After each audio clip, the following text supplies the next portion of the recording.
L'excitation du bal de fin d'année tourne au cauchemar pour une jeune fille handicapée lorsqu'un garçon riche à qui elle a demandé d'être son cavalier se moque d'elle.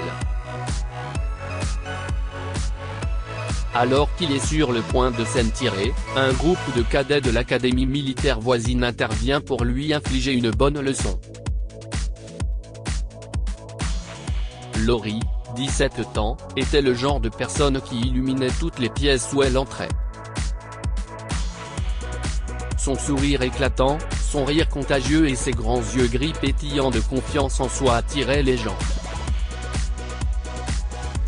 À l'âge de 5 ans, Laurie a été victime d'un accident de voiture mortel qui lui a volé bien plus que son bonheur. Elle a perdu sa mère et sa capacité à marcher et a été élevée par son père, qui a été son véritable soutien tout au long de son parcours.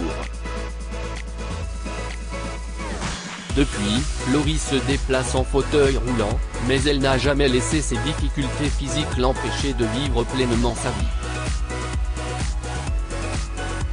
Il n'y avait qu'une chose que l'adolescente gardait cachée au fond de son cœur, un béguin secret de longue date pour Roger, le garçon le plus populaire, le plus charmant et le plus riche de son école. Laurie était l'admiratrice secrète de Roger depuis le premier jour de leur rencontre en 4e. Dès qu'elle l'a vu entrer dans la classe, son cœur a battu la chamade et elle est tombée amoureuse de lui. Pendant des années, jusqu'à la terminale, son affection pour Roger n'a cessé de croître. Laurie rêvait de ce que ce serait de lui parler, d'être près de lui, de le faire rire de ses blagues idiotes. Et de danser avec lui, bien que Roger ne lui ait jamais accordé d'importance.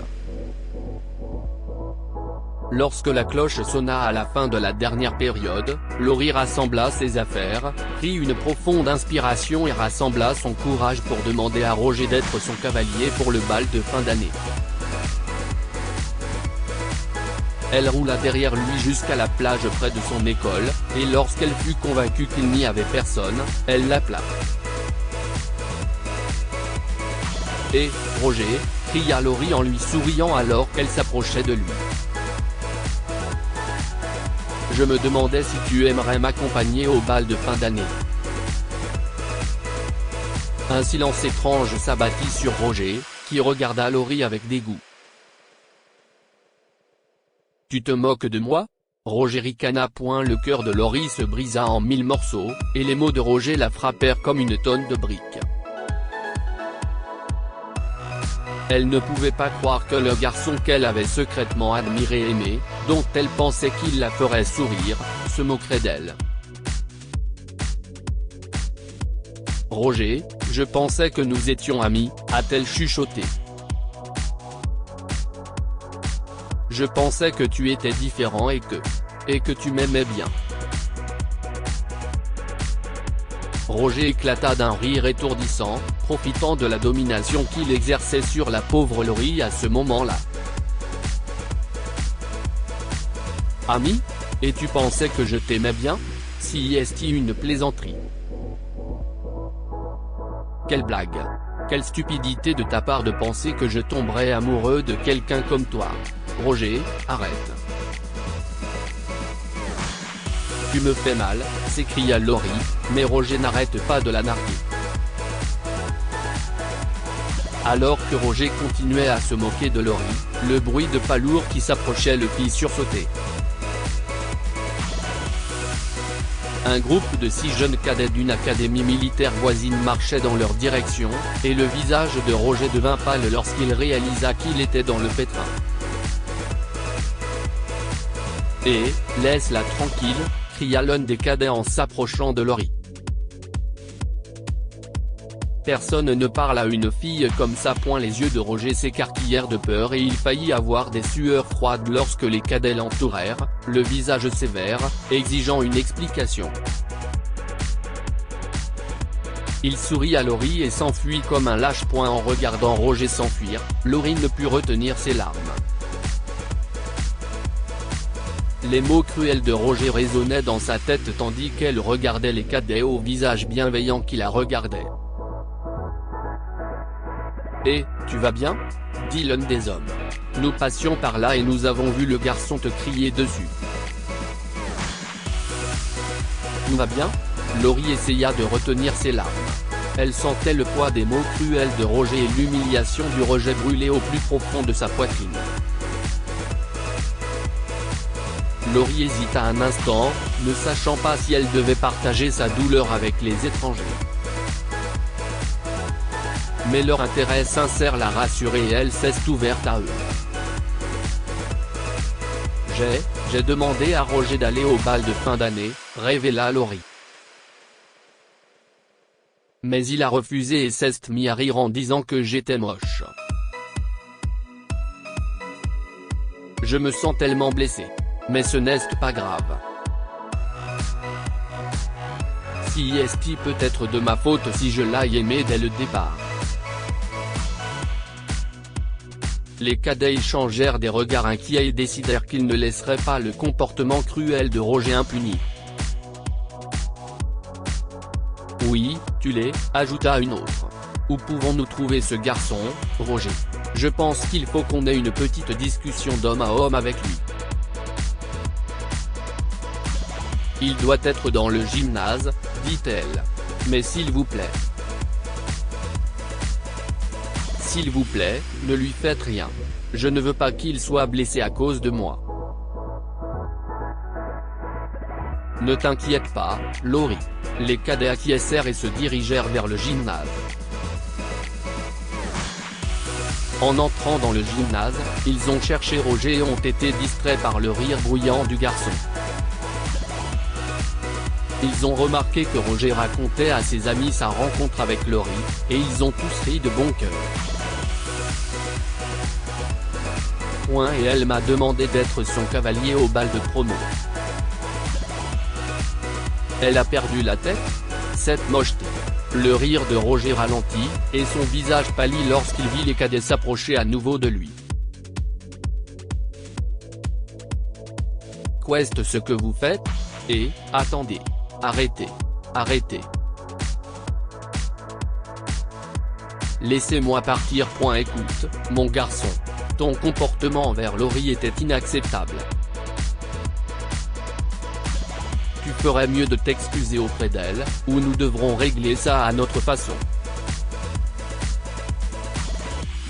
Roger se rendit compte qu'il était dans le pétrin et commença à reculer, mais les cadets étaient trop rapides pour lui. Laurie, qui observait tout depuis l'extérieur de la porte vitrée, a sursauté lorsqu'elle a entendu Roger pleurer, puis ce qui ressemblait à des coups de poing sur la chair. Mais en regardant de plus près, elle a vu que les cadets ne frappaient pas le garçon, mais qu'ils se relayaient pour boxer le sac de boxe afin de montrer à Roger de quoi ils étaient capables. Tu vois ce sac de frappe ? Si tu ne t'excuses pas auprès de Laurie, tu vas prendre sa place. Qu'en dis-tu, champion ?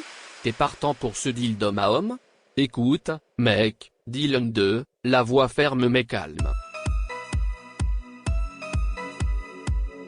Le plus grand handicap n'est pas un bras ou une jambe manquante. Si est-il le fait de ne pas avoir le cœur d'apprécier quelqu'un pour ce qu'il est et non pour son apparence, ajouta un autre. Le visage de Roger devint rouge d'humiliation et il se contenta d'hocher la tête.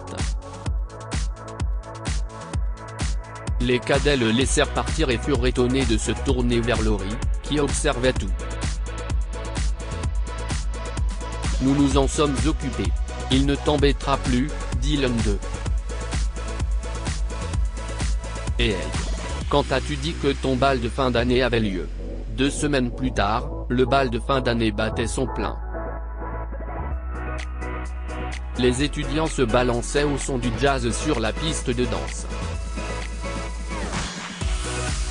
La salle de bal était remplie de rires et de bavardages, et les lumières colorées de la boule disco éclairaient la salle de façon éblouissante.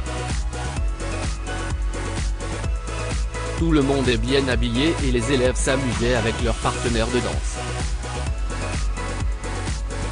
Même Roger passait un bon moment avec sa cavalière du bal de fin d'année. Soudain, la foule se tut et tous les yeux se fixèrent sur la porte, alors que Laurie entrait lentement dans la salle de danse, escortée par les 6 jeunes cadets. Laurie était magnifique, comme une princesse tout droit sortie d'un conte de fées dans la robe de bal de Cendrillon. La robe à volants s'étalait autour d'elle en plusieurs couches. Ses cheveux étaient coiffés en vagues lâches et un diadème étincelant couronnait sa tête. « Waouh !» s'exclama Roger, incapable de détacher son regard de Laurie. Alors que la musique envahissait l'air, la foule sur la piste de danse se dissipait et les cadets en patins à roulettes se dirigeaient vers le centre avec Laurie. Les hommes ont entouré Laurie et ont dansé en synchronisation, leurs patins glissant sans effort sur le sol avec Laurie dans le fauteuil roulant. Ils l'ont soulevé de son fauteuil roulant et ont dansé, le visage de Laurie s'illuminant de joie tandis qu'elle tournait sur elle-même en riant. Alors qu'ils continuaient à danser, d'autres personnes se sont jointes à eux, applaudissant et encourageant cette démonstration de compassion sur la piste de danse. Tous les yeux étaient rivés sur Laurie qui dansait et se balançait, et elle n'était plus une simple spectatrice au bal de fin d'année, grâce aux 6 jeunes cadets. Le cœur de Roger s'est mis à battre la chamade en regardant le beau spectacle qui se déroulait sous ses yeux. Il se sentait coupable d'avoir humilié Laurie et de l'avoir traitée de tous les noms. Il avait honte de l'avoir jugée sur son apparence et s'est rendu compte que Laurie n'était pas une personne définie par son handicap.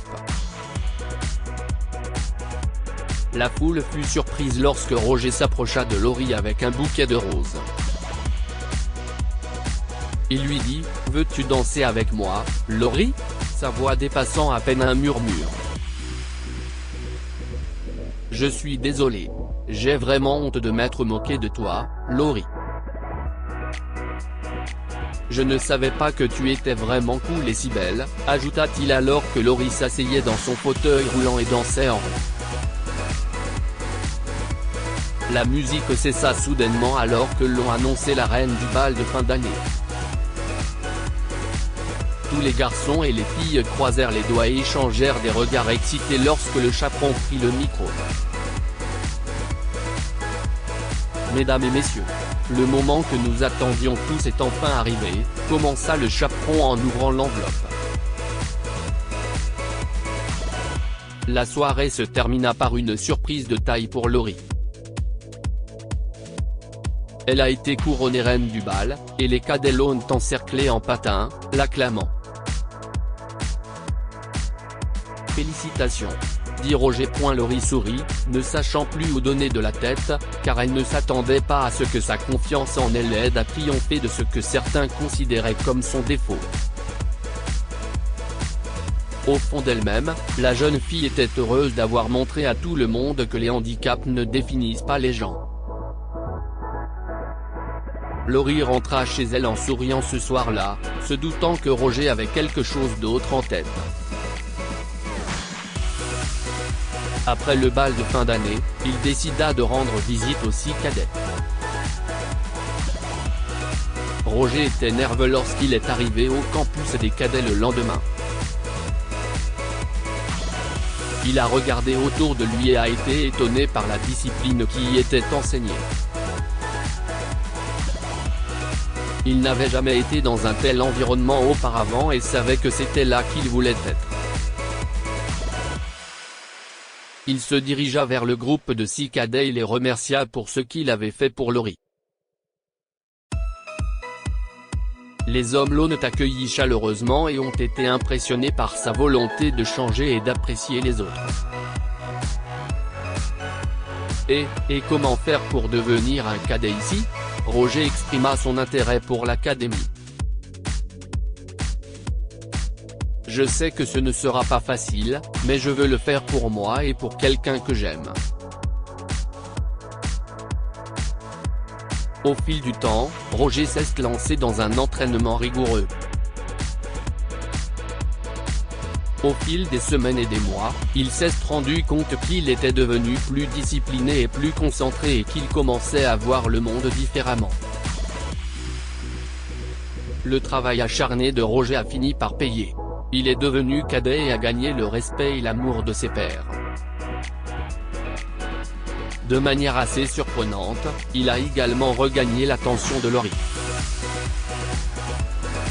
Il s'est rendu compte que l'apparence physique et les défauts ne définissent pas une personne.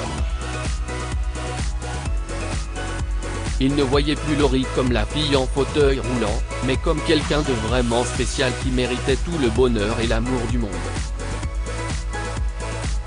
Que pouvons-nous apprendre de cette histoire? Regardez au-delà des limites physiques d'une personne.